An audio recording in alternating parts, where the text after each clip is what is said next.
Hello বন্ধুরা, good morning. সবাইকে জানাই শুভ সকাল। বন্ধুরা, তোমরা কেমন আছো? আশা করি খুব ভালো আছো এবং সুস্থ আছো। দেখো, আম গাছ থেকে এত পাতা ঝরছে যে বলার মতন নেই। এখন 6:45 মতন বাজছে ঘড়ির কাঁটা। আর বাইরেটা বলি চলো তোমাদেরকে একটু দেখিয়ে ঘুরিয়ে আসি যে আমাদের কোয়ার্টারের বাইরেটা কেমন লাগে। দেখছো তো, দুটো নতুন নতুন গাড়ি দাঁড় করানো আছে। কে কে যাবে জলদি চলে এসো। তাই এবারে বাইরে থেকে আমি ভিতরে চলে এলাম। এসে নিয়ে বললাম বেডগুলো ঝেড়ে নিয়ে ঝাড়ু টাড়ু দিয়ে দিই। তাই বেডগুলো ঝাড়তে স্টার্ট করছি। যত গুছাচ্ছি, সানডে মানে বুঝতেই পারছেন, বাচ্চা ঘরে, তাহলে এটা ওটা এইটা সেটা ফেলে ফেলে দিচ্ছে। তাহলে আমি বাবুকে বকছি, বললাম পড়া হয়ে গেল তো বইগুলো গুছিয়ে রাখ। একদম শোনে না কথা, খুব মানে বদমাস বাচ্চা তো, বললেও বুঝতে চায় না। তো বইগুলো গুছাইনি, তো আমি বললাম তাহলে আমি ঝট করে বইগুলো গুছিয়ে নিই, গুছিয়ে ঝেড়ে নিই। ঝাড়ু দিয়ে মানে বেডগুলো, আমার তো 3টা রুম এখানে কোয়ার্টারে, তো এক একটা করে করছি। বুঝতে পারছি না, একদিন হোম ট্যুর দেবো আমার রুমের, তাহলেই বুঝতে পারবেন যে মানে রুমগুলো কেমন। তো খুব বড় বড় রুম আমার কোয়ার্টারে, বুঝলেন, মানে প্রায় 30-40 জনের মতন থাকা যাবে, এত বড় বড় রুমগুলো। 2-3টা বারান্দা আছে। তো তাই দেখছেন, আটা এনেছিল, তো ডাব্বার মধ্যে ঝেড়ে নিয়ে আর মানে ঢেলে রাখলাম, তো নিচেও পড়ে গেল একটু। ঝটপট করে ঝাড়ু দিয়ে দেবো। ঝাড়ু দিয়ে দেবো কেন কি, বাচ্চা আর এদের জন্য নাস্তা বানাতে হবে না। তাই জলদি করে আমি ঝাড়ু দিয়ে দিচ্ছি উঠান টুঠানগুলো। আর এত আম পাতা পড়েছে, এরপরে তো গরমকাল আসছে, তো এত নোংরা করবে পাখিগুলো, এত নোংরা করে কি বলার মতন কিচ্ছু নেই। আর বর্ষাকালে তো মানে তোমার মাছ, তারপরে অনেক সাপ টাপ মরা নিয়ে এসে বসে গাছের মধ্যে, সব পড়ে এটার মধ্যে, উঠানের মধ্যে। খুব খারাপ লাগে জানেন, মাছ সাপ কি ভাল লাগে। আর গরমকালে আমার ঘরেও প্রচণ্ড সাপ ঢোকে। তারপরে কাঁকড়া বিছা হয়, তো কাঁকড়া বিছাও প্রচণ্ড ঢোকে। তাই এদিকে যে দরজাটা দেখছেন বাইরের দিকে, এটা মানে ব্যাক সাইড আমার, তো ওই সাইডটা আমরা বন্ধ করে দিয়েছি, কেন কি সাপ টাপ ঢুকে, তো তাই বন্ধ রেখেছি। তাই আমি একটু সকালবেলাটায় মানে মঞ্চটার কাছ থেকে প্রত্যেক দিন ধুয়ে নিই, কেন কি পুরো উঠানটা ভিজোই না। ভিজালে আমার ঘরটা একে জলসোপ করে, তার জন্য আমি মানে আধা ধুই, পুরোটা ধুই না। শুধু বৃহস্পতিবারে আপনার পুরো উঠানটা ধুই, পরিষ্কার করি। বৃহস্পতিবার আর সানডে এই দুটো দিন আমি ধুই, তাছাড়া আমি উঠান টুঠান ধুই না। এত মানে আমার তো উপরে শেড লাগা আছে, তো রোদ টোদ পাওয়া যায় না, তো ঘরগুলো একটু মানে স্যাঁতস্যাঁতা ভাব আছে, তার জন্য আমি প্রত্যেক দিন ধুই না। আর দেখতে পাচ্ছেন এক গাদা মানে জল খাবার সকালে খাওয়া হয়ে গেছে, তো সেগুলো এখন রাখা আছে। তো এবারে আমার ভাবছি যে কি করব, আগে ঘর পুছবো না জল খাবার খাবো না ফার্স্টের রুমটা ঝাড়ু দিব।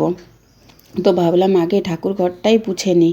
ঠাকুর ঘরটা পুছা হয়ে গেলে তারপরে কিছু কাজ করলে ভালো। আর দেখছেন তো ঠাকুর ঘরটাও কত জল সোপ করেছে। কি গরম, কি শীত আর কি বর্ষা, একই রকম জল সোপ করে। বুঝতেই পারি না যে কোথার থেকে জলটা বাবা এত সোপ করে।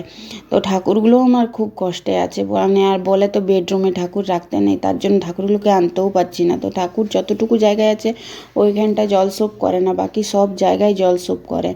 তো এই সাইডটা মানে আমি ডেলি ঘরেও পুছি না, ওই ঠাকুরের বারান্দাটা আর ঠাকুর ঘরটা পুছে নিলাম।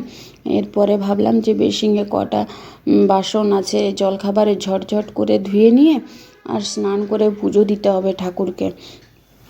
তো সকালেই জলখাবার, আজ তো সানডে, তো নাস্তাতে বানিয়েছিলাম লুচি আর বেগুন আলুর তরকারি।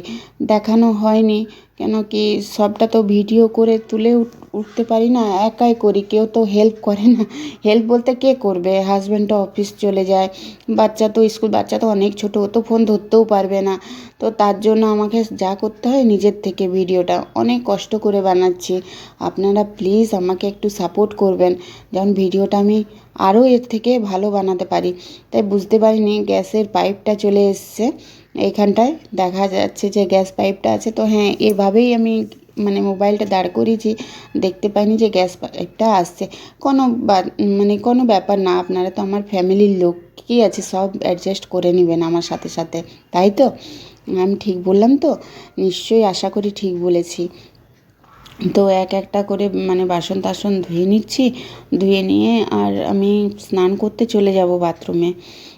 তো আপনারা ডেলি বেসিন মাজবেন, বেসিন মাজলে দেখবেন বেসিন খুব চকচক চকচক করেন। আমার বেসিনটা দেখুন, কেউ বুঝতে পারবে না এটা নতুন না পুরানো, কিন্তু এটা আমি 3 থেকে 4 বছর ধরে ইউজ করছি।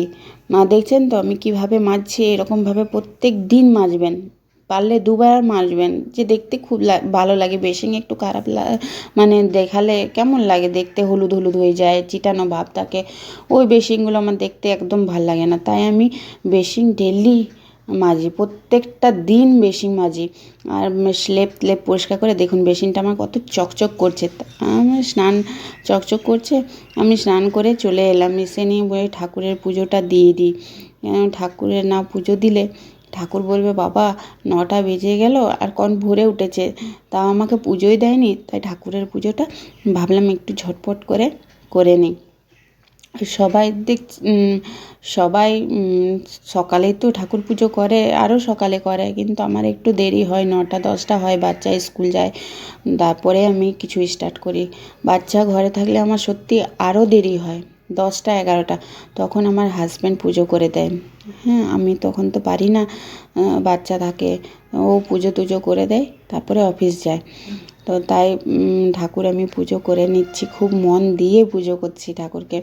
আর আমাদের এই সামনে তো ফুল পাওয়া যায় না, তা কলোনির মধ্যেই জবা ফুল থাকে, আর নয়নতারা, মানে বুঝছেন, সাদা আর নয়নতারা যে গাছ, অনেক দেখবেন ওটা লাগাতে হয় না, প্রায় সবারই বাড়িতে ওগুলো গাছটা থাকে।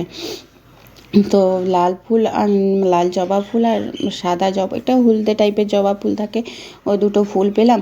তো সব ঠাকুরকে তো জবা ফুল দেওয়া যায় না, তো কিছুটা ওই নয়নতারা ফুলে আর সাদা ফুলে আমি পুজো করে নিচ্ছি ঠাকুরের সকালে। আর আমাদের এখানে ফুল পাওয়া যায়, বাজারে কিনতে পাওয়া যায়, কিন্তু সকাল সকাল হয়ে ওঠেনি, কে মানে এত সকালে যাওয়া খুবই অসম্ভব বাজার। তো তাই আমি এখানে যে আমাদের কলোনি প্রচুর ফুল গাছ আছে, এখন সাদা ফুলটা ফুটছে না, পাতাগুলো ঝরে ঝরে যাচ্ছে, কিন্তু নতুন পাতা বার হলেই মানে আর 1 মাস পর থেকে আমাদের কলোনিতেই প্রচণ্ড ফুল পাওয়া যায়। মানে প্রায় একটা গাছে 7টা ফ্যামিলি পুজো করতে পারে, এত ফুল ধরে। তো ফুল দিয়ে পুজো করে নিয়ে আর আমি ঠাকুরকে নমস্কার দিয়ে আর ভাবলাম ঝটপট ঝটপট করছি যে এবার তো আমাকে ভাত টাত রান্না করতে হবে। দেখুন আমার ঠাকুরগুলোকে কেমন লাগছে, দেখতে পাচ্ছেন তো। আর এতগুলো পুরো কাপড় কেচেছি, আর এটা আমি রাত্রেরটা অ্যাড করে দিলাম, মানে রাত্রে আমি বানিয়েছিলাম ডিমের তরকারি আর রুটি। আর আমরা রাত্রের খাবারটা 8:30-8টার মধ্যে খেয়ে নিই জলদি। আর আমার ছেলে জিদ করছে, মা স্ট্রবেরি খাবো, তাই স্ট্রবেরি ওর বাবা কিনে দিল। কিন্তু বিশ্বাস করুন কোনো দিন খাইনি স্ট্রবেরি, আমি ফার্স্ট টাইম আমার ছেলের জন্য আমিও খাচ্ছি। তা